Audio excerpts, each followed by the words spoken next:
The words, sharp as broken glass, echoed in the cavernous silence of the penthouse. "He will never choose you." Han Soo-jin's voice was a low, venomous hiss, each syllable crafted to inflict maximum damage. She stood like a porcelain doll dipped in poison, her designer dress a stark white against the gray marble floor, her perfect face twisted into a mask of contempt. "Look at you." A little stray he pitied. "You are a dirty secret, a temporary amusement. You think you can replace me?" "Me?" She laughed, a sound with no warmth, only the brittle clink of ice. "His world is built on power, on bloodlines, on alliances. It has no room for whatever you are." Alara Vance stood frozen by the floor-to-ceiling windows, a cleaning cloth clutched in her hand like a useless shield. The city of Seoul glittered a million miles below, a galaxy of indifferent lights. She felt each word as a physical blow, confirming every dark fear she had harbored in the deepest recesses of her heart.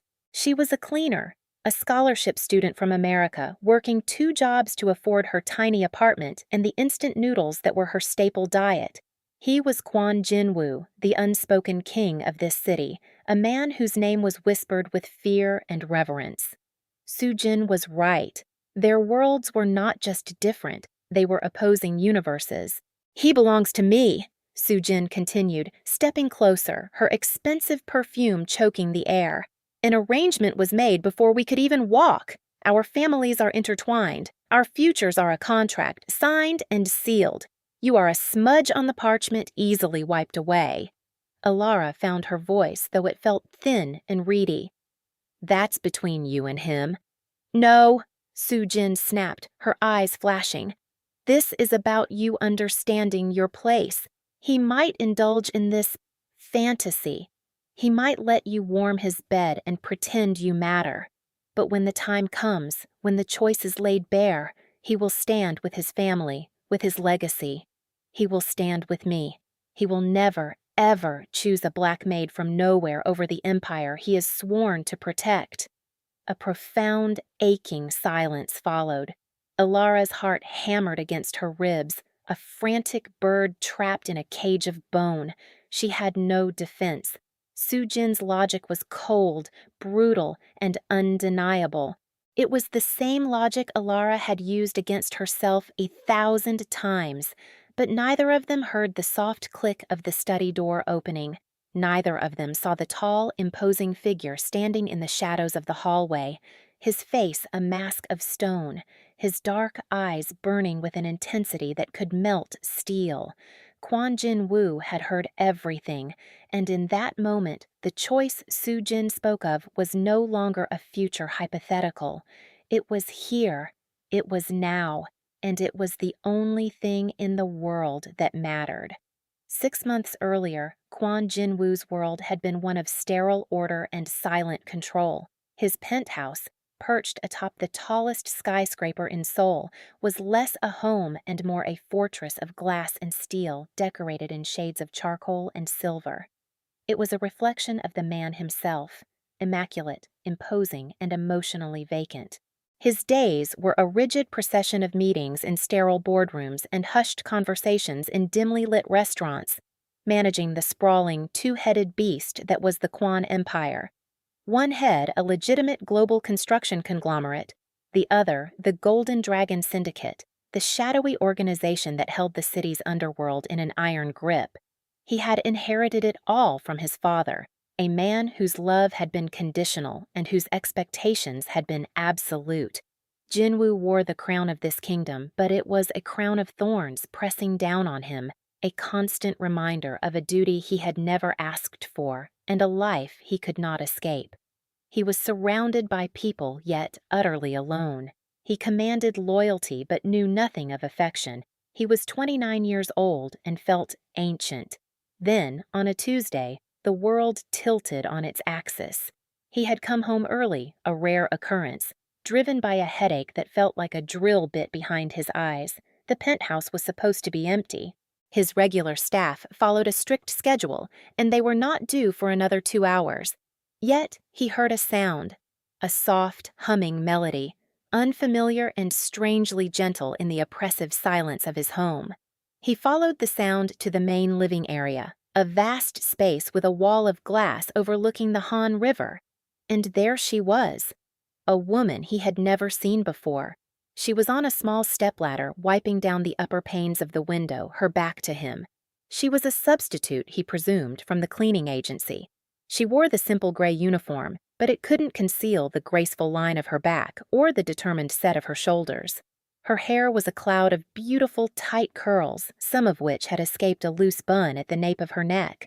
She was humming to the music playing softly through a single earbud, a soulful, bluesy tune that seemed to fill the room with a warmth it had never known. As she stretched to reach a corner, the late afternoon sun streamed through the glass, catching her in a halo of golden light.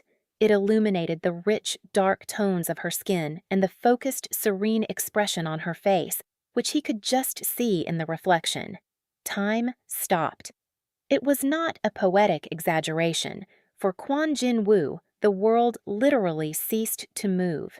The tick of the grandfather clock in the hall faded. The distant hum of city traffic fell silent. The throbbing in his head vanished. All that existed was this woman, silhouetted against the sky, turning his sterile cage into something sacred. It was a ridiculous, illogical, and utterly overwhelming sensation. He had seen countless beautiful women, women sculpted by surgeons, dressed by designers, and presented to him like offerings. They had never elicited more than a passing clinical appreciation. This was different. This was a punch to the chest, a sudden inability to breathe. It was as if a part of his soul he never knew was missing had just walked into the room humming a forgotten song. He must have made a sound, a faint shift of his weight, because she suddenly froze. She turned slowly, her eyes wide with surprise, pulling the earbud out. "Oh, I'm so sorry, Mr. Kwon. I didn't know you were here. The agency said the residence would be empty until 7. Her voice was low and smooth, with an American accent that was music to his ears. Her eyes were the color of rich, dark coffee, and they held a spark of intelligence and a hint of weariness that he found inexplicably captivating. He felt a ridiculous urge to tell her he was the one who was sorry, for intruding, for startling her, for existing in a way that made her look at him with such guarded apprehension. Instead, the man who commanded armies of men and brought corporations to their knees found himself speechless. He simply stared. He took in the slight smudge of cleaning solution on her cheek, the determined set of her jaw, the way she clutched the cleaning cloth as if it were a weapon. She was real. In his world of artifice and performance, she was breathtakingly, astonishingly real. Alara's heart was trying to beat its way out of her chest. She had been warned about Kwon Jin-woo. "He's particular," the agency manager had said, her voice tight with anxiety. "Do not speak to him unless spoken to. Do not look him in the eye. Be invisible." So much for being invisible. Here she was, caught red-handed, humming off-key to Etta James, and he was just staring. He was taller than she'd imagined, dressed in a suit so perfectly tailored it looked like a second skin. He was devastatingly handsome, in a severe, almost cruel way. His black hair was impeccably styled, his features sharp and aristocratic, but it was his eyes that held her captive. They were dark and intense, and they were looking at her not as if she were a piece of furniture or an annoying insect, but as if he were seeing her. Truly seeing her, and it was the most unnerving thing she had ever experienced. "I apologize," he said finally, his voice a deep baritone that rumbled through the floor. The words were polite, but the intensity of his gaze did not waver. "I came home unexpectedly." "It's no problem," she mumbled, quickly descending the stepladder. She felt clumsy and out of place, acutely aware of her cheap uniform and worn-out sneakers in this palace of wealth. "I'll just finish up in the kitchen." She tried to move past him to escape the gravitational pull of his presence. "What is your name?" he asked, the question halting her in her tracks. It was a simple question, but coming from him, it felt loaded with significance. Ilara Vance. Ilara, he repeated, tasting the name as if it were a foreign delicacy. You are not my usual cleaner. No, sir, I'm filling in for Maria. Her son is sick. She was babbling. She needed to shut up. Be invisible. He took a step closer, and she had to fight the instinct to step back. He was just looking at her, his head tilted slightly, an unreadable expression on his face. The window has never been so clean. Her mind went blank. Was that a compliment? A criticism? A test? Sarcasm, her lifelong defense mechanism, rose to the surface. Well, that's generally the goal of cleaning them. The words were out before she could stop them. A horrified silence descended. She had just been sarcastic to Kwon Jin-woo. She was going to be fired, probably blacklisted from every cleaning agency in Seoul. Her student visa would be revoked. She'd be deported. Her life was over. But then, the corner of his stern mouth twitched. It wasn't a smile, not really, but it was a crack in the marble facade. The faintest hint of amusement flickered in his dark eyes. Indeed, he said, his voice still low and serious. Continue your work.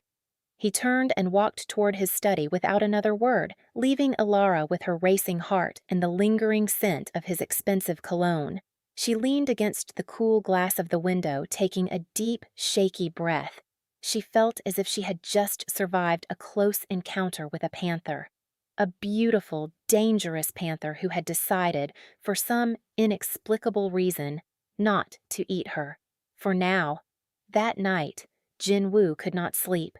The image of her was burned into his mind, the sunlight on her skin, the lost curl at her neck, the wary intelligence in her eyes, the sound of her humming. It was an infection, a fever he couldn't break. He had his security chief, Park Min-jun, run a background check. He knew it was an invasion of her privacy, a gross overstep of his power, but he felt a desperate, primal need to know who she was. The report was on his desk by midnight. Ilara Vance, 24 years old, American, art history major on a full scholarship at Yonsei University, lived in a tiny walk-up in Hongdae, worked as a cleaner for one agency and a barista at a small cafe to cover her living expenses. Parents deceased, no siblings, no significant attachments. She was as alone in the world as he was, though their solitudes were separated by an ocean of wealth and privilege. The knowledge did not sate his curiosity, it inflamed it.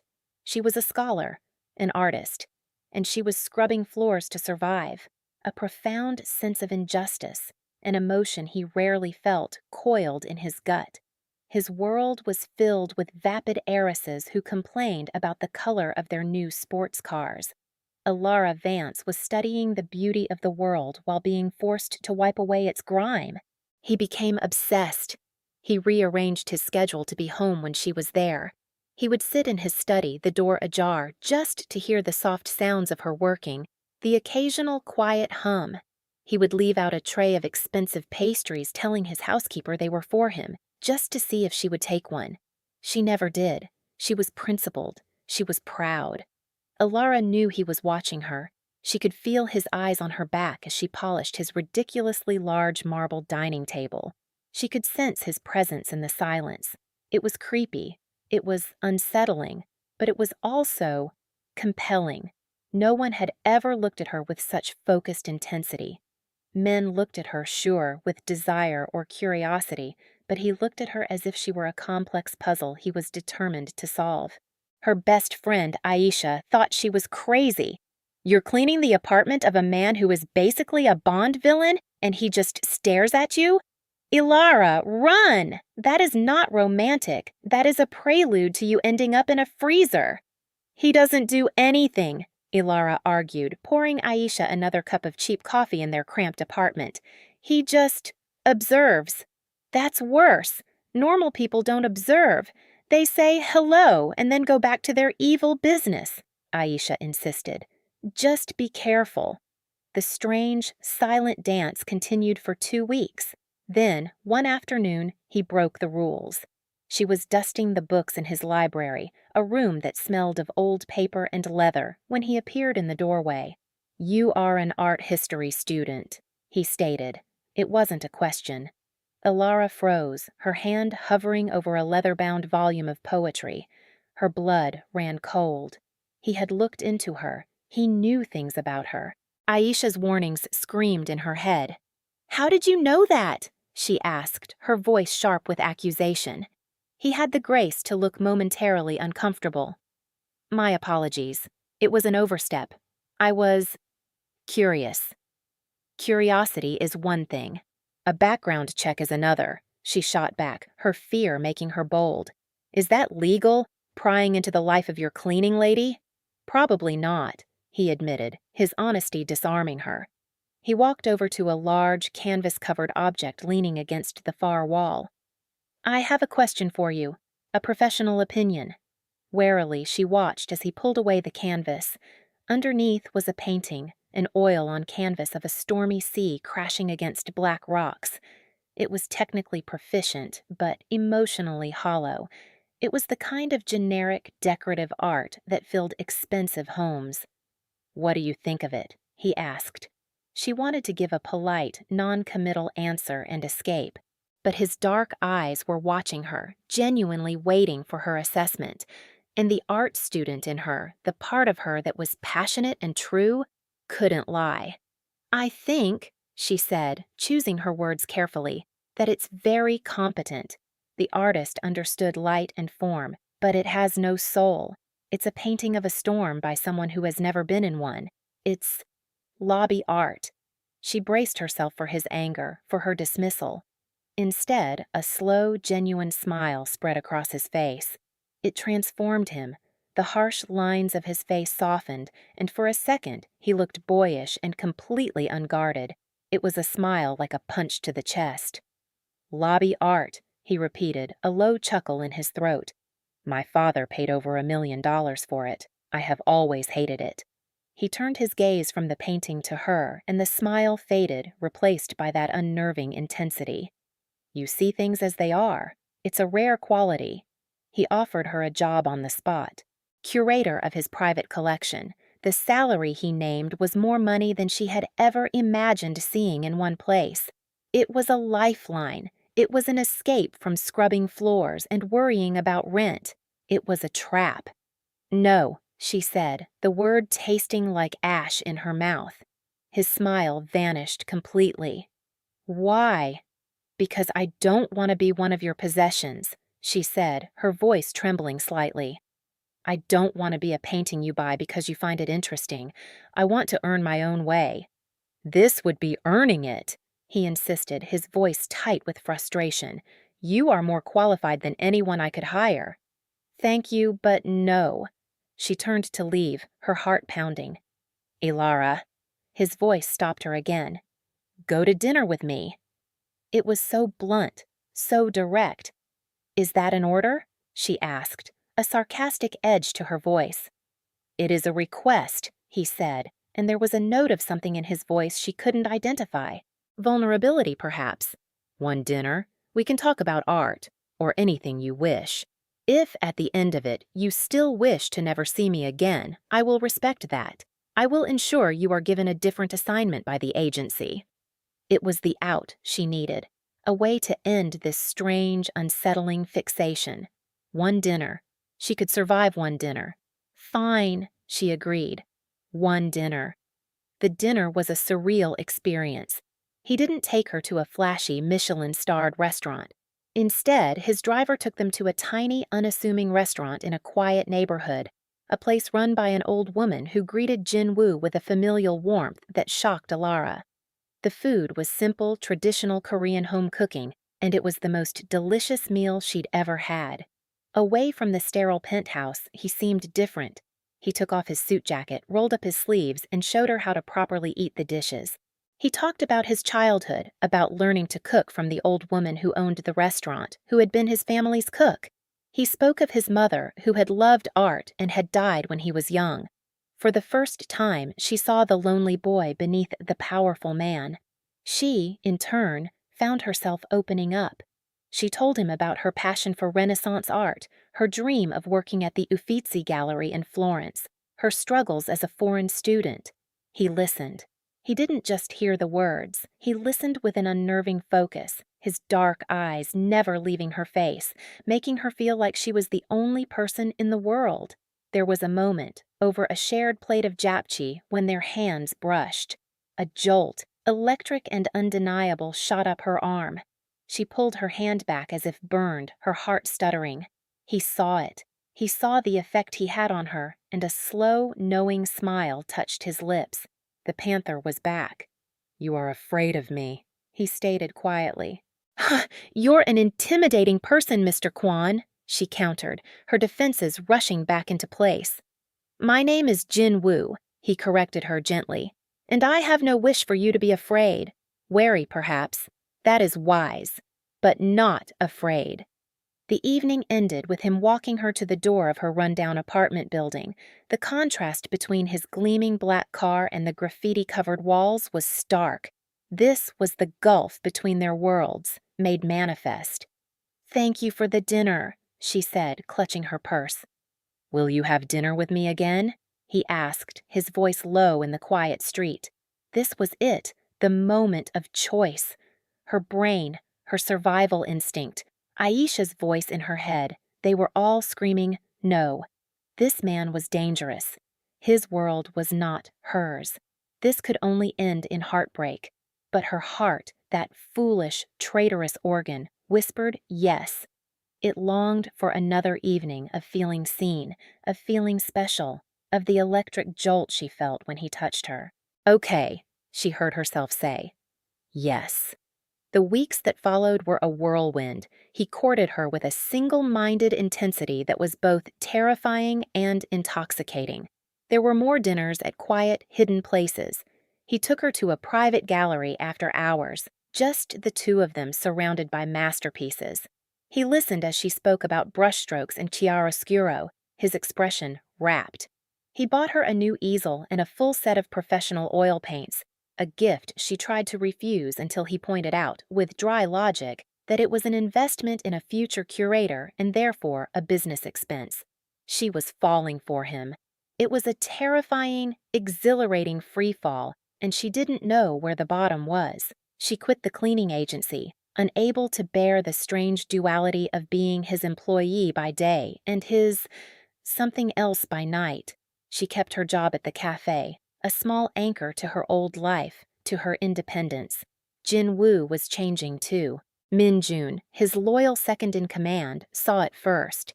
The cold, ruthless edge that had defined his leadership was softening. He smiled more. He seemed lighter, less burdened. "She is good for you, Hyung," Min Jun said one evening as they stood on the penthouse balcony. "She is a disruption," Jin Woo replied, though there was no heat in his words.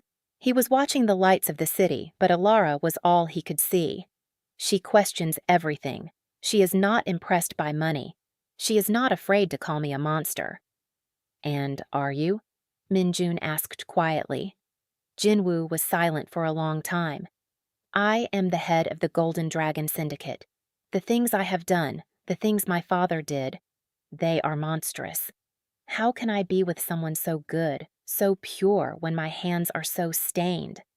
It was the question that haunted him. He had deliberately kept the darkest parts of his life from her. She knew he was powerful and wealthy, the head of the Kwan Group. She did not know that the foundations of that group were built on intimidation, violence, and illegal enterprises that stretched back for generations. He was living a lie, and he knew it could not last. The breaking point came unexpectedly. A rival faction, emboldened by what they perceived as Jin Woo's newfound softness, made a move. It was a violent, bloody affair that played out in the docks and warehouses far from the gleaming towers of the city center. Jin Woo dealt with it swiftly and brutally, the way his father had taught him. The old, cold persona took over. He became the monster he feared he was. He came home late, the metallic scent of blood still faint on his skin, though he had showered and changed. He found Alara asleep on his sofa, a book open on her chest. She had waited for him. A wave of tenderness so fierce it almost brought him to his knees washed over him, followed immediately by a crushing wave of self-loathing. She deserved better than a man who had just come from ordering the destruction of his enemies. She woke as he approached, her sleepy smile making his heart ache. "Hey, you're late." She sat up, her eyes focusing on his face. The smile faded. "What's wrong?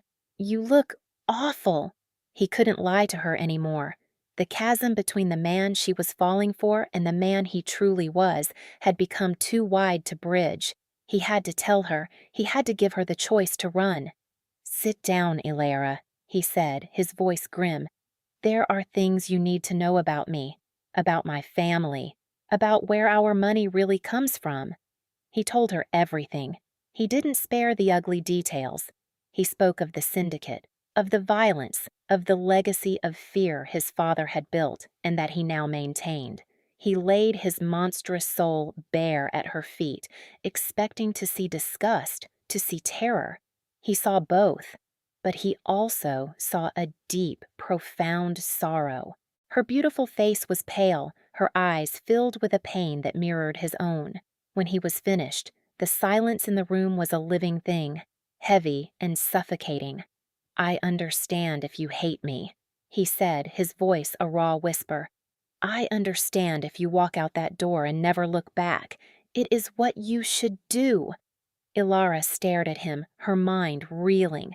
Everything Aisha had warned her about was true, only worse. This wasn't a Bond villain. This was real. The money, the power, the safety he offered. It was all built on the suffering of others. Her principles, the very core of who she was, screamed at her. This was wrong. She could not be a part of this. Tears welled in her eyes, tears of disillusionment, of fear, of a heartbreak so sharp it stole her breath. "I can't," she whispered, the words tearing from her throat. "I can't be with you, Jinwoo. I can't be the woman who looks the other way." She stood up, her legs shaking. Every instinct told her to run, to get as far away from him and his dark world as possible. But as she looked at his face, at the raw agony in his eyes, at the way he stood there, accepting her judgment without defense, she saw not a monster, but a man trapped in a cage not of his own making. Her heart broke for him, and for herself. She walked to the door, her movements stiff and robotic.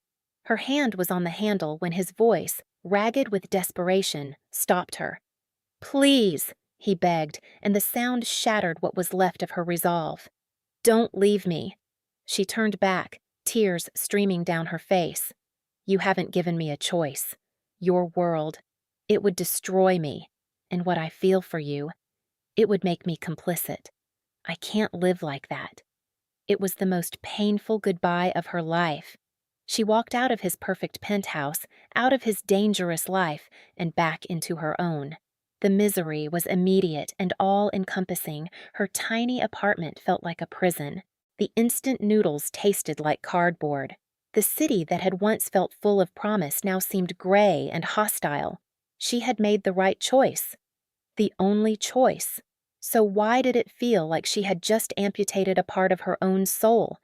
For Jinwoo, her departure was not a goodbye. It was an amputation without anesthetic. The light and warmth she had brought into his life were gone, and the silence of his penthouse returned, more oppressive and suffocating than ever before. The lobby art his father had bought seemed to mock him from the wall, a testament to a life devoid of genuine feeling. The monster she had feared he was, he now became. He threw himself into the syndicate's business with a cold, terrifying ferocity. He was ruthless, efficient, and merciless. The softness Ilara had uncovered was buried under layers of ice. He worked until he collapsed from exhaustion, hoping to outrun the memory of her. But she was always there, in the quiet moments before sleep, her disappointed eyes haunting him. Minjun watched his friend self-destruct with growing alarm. "This is not what she would want," he dared to say one night, after Jinwoo had ordered a particularly brutal retaliation against a minor transgression. "She is not here," Jinwoo snarled, his voice sharp as flint. "She made her choice. She chose her principles over me." "No, Hyung," Minjun said softly. She asked you to choose your principles with her. She was asking you to be the man she knew you could be. The words hit Jinwoo harder than any physical blow. Minjun was right. Alara hadn't just run from the monster. She had been showing him a way to slay it. She hadn't asked him to give up his power, but to wield it differently, to change.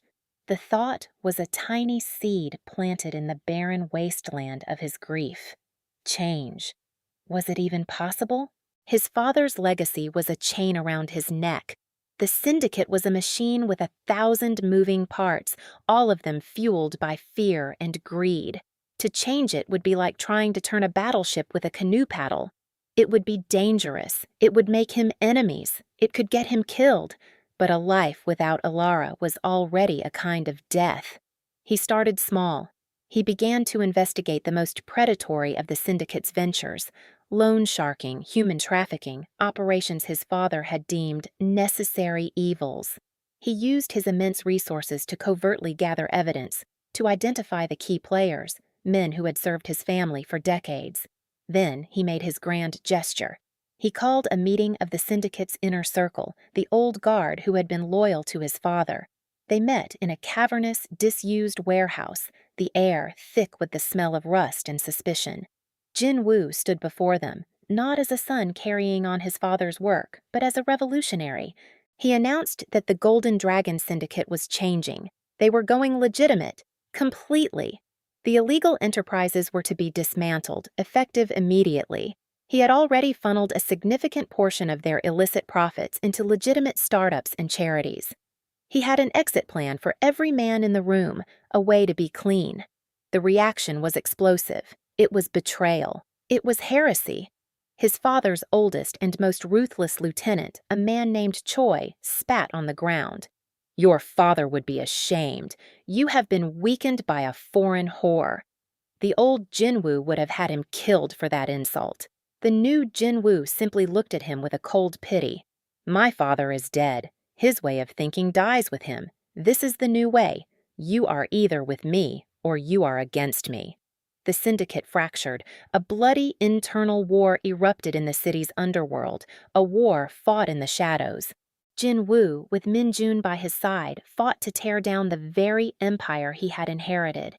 He was not just fighting old loyalties. He was fighting the ghost of his father, the man who had taught him that power was everything and love was a weakness. It took months, months of violence, of threats, of looking over his shoulder. But in the end, he won. He emerged, bruised and scarred, but in control of a new Quan group, one whose foundations were finally clean. He had made his world safe for her. But was it too late? During those same months, Alara's life had stalled. She threw herself into her studies, but the passion was gone. Her art was lifeless. She sketched charcoal portraits, and they all had his dark, haunted eyes. She went on a few dates with a kind, normal classmate, but it felt like drinking water after tasting wine. Her heart was still in that glass penthouse with a man she couldn't have. Aisha worried constantly. "You need to move on, Elle. He's part of a world you can't touch. It's like falling in love with a character in a book." "I know," Alara would say, her voice hollow. "I know." Then the engagement was announced. It was all over the society pages. Kwon Jin-woo, chairman of the newly reformed Kwon Group, was to be married to Han Soo-jin, daughter of the Han Corporation. It was a merger of dynasties. It was a sensible, powerful alliance. It was a dagger in Alara's heart. So he hadn't changed. He had just consolidated his power and was now marrying the woman he was always supposed to. She had been a fool, a temporary amusement, just as Soo-jin had predicted. The pain was so intense, so physical, she felt she might actually die from it. She booked a flight home to America. There was nothing left for her in Seoul. A few days before she was set to leave, she received a strange message from her old cleaning agency. There was a problem with her final paperwork. Could she come to the Kwon Tower to sign it? It seemed odd, but she was too numb to question it. She just wanted to be done. She took the elevator up to the penthouse, her heart a leaden weight in her chest. She expected to meet a low-level HR person. Instead, the elevator opened directly into the familiar living room, and Han Soo-jin was there, waiting for her. Soo-jin looked triumphant, a cat who had not only gotten the cream, but owned the entire dairy. "I heard you were leaving," she said, her voice dripping with false sympathy. "A wise decision. There's nothing for you here." Alara just wanted to sign the papers and go. "I was told to come here for my paperwork." "A little ruse on my part," Soo-jin said with a smirk. "I just wanted the chance to say goodbye, to make sure you understood, finally, how things work in the real world." That was when she launched into her vicious tirade, the words Alara had already used to torture herself for months, that he would never choose her, that she was a dirty secret, that his world had no room for her. Each word was another turn of the knife. Alara stood by the window, clutching the cleaning cloth someone had left behind, feeling every inch the worthless maid Soo-jin was painting her as. She was too broken to even fight back. What was the point? Soo-jin was right. The engagement announcement proved it. And then she heard the click of the study door. She saw Jin-woo emerge from the shadows, his face a thundercloud of fury. His eyes were not on Soo-jin. They were on Alara, and they were filled with a desperate, pleading anguish. He had heard everything. Jin-woo strode into the room, his presence sucking all the air out of it. He walked past Soo-jin as if she were invisible and stopped directly in front of Alara. He gently took the cleaning cloth from her clenched fist, his fingers brushing against hers. That same electric jolt, stronger than ever. "She is wrong," he said, his voice low and raw, meant only for her. "Everything she just said is a lie." He then turned to face Soo-jin, and the warmth in his eyes vanished, replaced by glacial ice. "The engagement is off. The alliance between our families is terminated. You are not welcome in my home. You are not welcome in my life. Get out." Soo-jin stared, her perfect face a mask of disbelief and fury. "You would throw away everything? For her?" she shrieked, pointing the trembling finger at Alara. "There is no her," Jin-woo said, his voice deadly calm. "There is only Alara. I did not throw away my world. I tore it down and rebuilt it, brick by painstaking brick, so that it would be worthy of her. Something you could never understand." He took a small step, placing himself protectively in front of Alara. "Now, leave, before I have you removed." With a final, venomous glare, Soo-jin stormed out, her angry footsteps echoing in the stunned silence. Jin-woo turned back to Alara. His face was etched with pain and regret. "I'm so sorry," he whispered. "I'm so sorry you had to hear that. The engagement, it was a lie. A maneuver to force my enemy's hands. It was never real. There has never been anyone but you." Alara was trembling, unable to process the whirlwind of the last few minutes. You changed it? The syndicate?" "It's gone," he said simply. "The parts of it that were built on pain, at least. It's just a company now, a legitimate one. It took months. It was difficult, but I did it. I did it for you." He reached out, his hand hesitating just inches from her face. "I know I don't deserve you. I know I hurt you. But I am not my father's son anymore. I am just a man standing in front of the woman I love, begging her not to leave." Tears, hot and liberating, streamed down Alara's face. The pain and misery of the past months washed away, replaced by a hope so bright it was blinding. He had done it. He had actually done it. He had made the impossible choice. He had changed his world for her. "You love me?" she whispered, the question full of wonder. "More than my own life," he said, his voice thick with emotion. "From the first moment I saw you, standing right there by that window. You were the first real thing I had seen in my entire life." She closed the distance between them, her hands coming up to cup his face. She felt the faint, thin scar near his eyebrow, a reminder of the world he had left behind.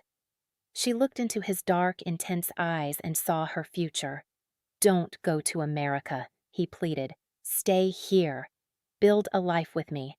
I will spend every day for the rest of my life making you happy, proving I am worthy of you." She didn't need any more proof. She silenced him with a kiss. It was not a gentle kiss. It was a desperate, hungry collision of two souls who had been starved for each other. It was the end of their separation and the beginning of everything. It was filled with the pain of their time apart and the glorious promise of their future together. It was the passionate, desperate kiss of reunion, a seal on a new contract, one written not on paper, but on their hearts. When they finally broke apart, breathless, they simply held each other. The glittering city of Seoul spread out below them, no longer a symbol of their different worlds, but the backdrop to their new one. "I hate that painting," Alara whispered against his chest, a small, watery laugh escaping her. Jin-woo looked over her head at the soulless seascape. "Me too." He tightened his embrace, burying his face in her hair, inhaling the scent of her, the scent of home. "We'll replace it tomorrow." Tomorrow. It was a word that had once seemed impossible, a future he couldn't imagine. Now, holding Alara in his arms, it stretched before him, bright and infinite and filled with light. The story of Kwon Jin-woo and Alara Vance teaches us that love's true power isn't just in acceptance, but in its ability to inspire profound transformation. It shows that no one is irredeemable and that a person's past does not have to dictate their future. True strength lies not in clinging to a dark legacy, but in having the courage to tear it down and build something better, something worthy of love. It reminds us that our worth is not defined by our circumstances or what others say about us, but by the integrity of our choices and the strength of our hearts. We really hope you enjoyed this educational piece of content and hope that you could understand the moral lessons behind it. If you were moved by their story, please show your support by hitting the like button, subscribing to our channel for more emotional narratives, and sharing this video with someone who believes in the power of second chances. Now, we want to hear from you. What do you think was the true turning point for Jin-woo? Was it the moment he first saw Alara or the moment he heard her say goodbye? Leave your thoughts in the comments below, and for our next story, we want you to decide. Should we follow the story of Min-jun, the loyal friend who helped a king find his conscience? Or should we explore the fate of Han Soo-jin, the woman who lost everything because she valued power over love? Vote in the poll now.